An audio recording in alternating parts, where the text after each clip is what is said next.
Hey everyone, in this video I'm going to show you how to convert your PDF files into editable MS Word file. I'm going to go into the search bar and open the MS Word. I'm using MS Office 2013, but the process is the same. The method will work on all the versions. This is the PDF file that I want to convert into MS Word file. So I'm going to simply drag and drop it into the MS Word.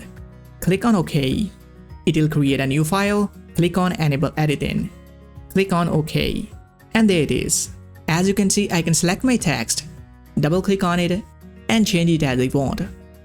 I can select my photo and move it wherever I want.